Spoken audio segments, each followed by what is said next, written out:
Voici un personnage de l'histoire de France qui divise toujours les spécialistes. Louise Michel, une figure révolutionnaire hors norme. Femme du peuple, elle est aussi une femme instruite, car si sa mère est servante, son père, lui, est châtelain. Une bâtarde qui lit Voltaire et connaît les bonnes manières. À la mort des châtelains, Louise Michel doit quitter le nid confortable où elle a grandi et elle s'installe à Paris. Elle découvre une capitale gangrénée par la pauvreté et la faim. Et son camp, c'est celui des miséreux et des déshérités. Elle veut leur donner une arme. L'éducation. Une école libre et gratuite pour les plus exclus, les filles.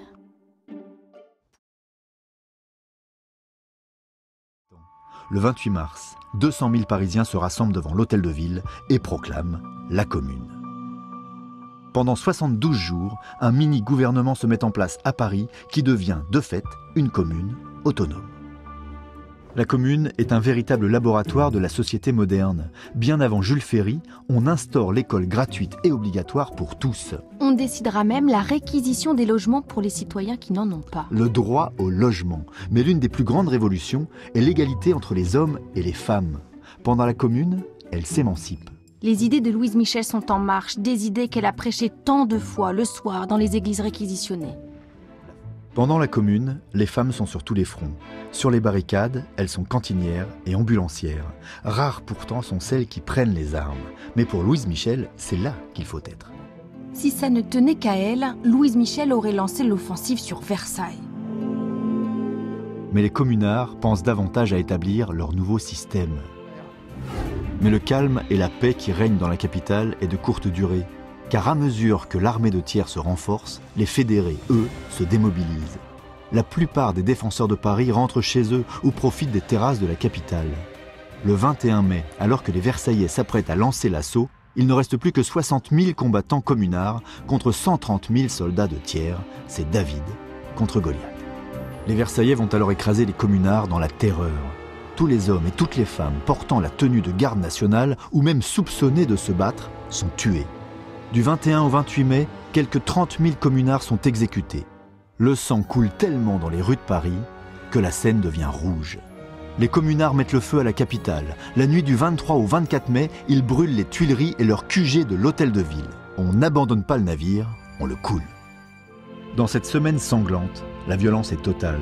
Pour les communards, il n'y a plus d'issue. Mais pour Louise Michel, il n'est pas question de rendre les armes. Oui, je le jure, Paris sera à nous ou n'existera plus.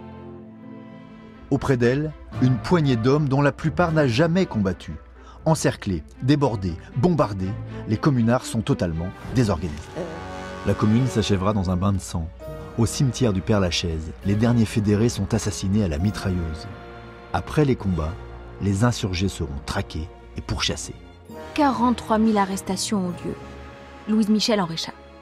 Mais les Versaillais veulent sa tête, et pour ça, ils vont arrêter sa mère. 50 000 procès suivent la Commune. Celui de Louise Michel restera le plus marquant. Pendant cette période, de nombreux communards vont renier leurs actions. Louise Michel agit comme une véritable martyre. J'appartiens tout entière à la révolution sociale. Et j'accepte la responsabilité de mes actes. Vous me reprochez d'avoir participé à l'assassinat des généraux. À cela, je répondrai oui. Quant à l'incendie de Paris, oui, j'y ai participé. Quelques mois plus tard, l'Assemblée nationale vote la construction du Sacré-Cœur sur la butte Montmartre, là où tout a commencé. La Commune s'est achevée par le plus grand massacre de masse qu'ait connu la France. Pourtant, elle est la mère du socialisme, la base de la gauche française. Violente par ses méthodes, progressiste et humaniste dans ses principes. Si vous me laissez vivre, je ne cesserai de crier vengeance. Si vous n'êtes pas des lâches, tuez-moi. Malgré sa volonté de mourir en martyr, Louise Michel sera condamnée à la déportation. Elle embarque le 1er janvier 1876 pour la Nouvelle-Calédonie. Elle y restera 7 ans. La déportation convertit Louise Michel à l'anarchisme. De retour en France, elle ne cessera de lutter pour les droits des ouvriers, des prolétaires. Elle multiplie les voyages en Europe, mais aussi en Algérie, pour porter la parole révolutionnaire. Maintes fois poursuivie, menacée et emprisonnée, elle meurt d'épuisement en 1905 à l'âge de 74 ans. Plus populaire que jamais, Plus de 100 000 personnes suivront son cortège.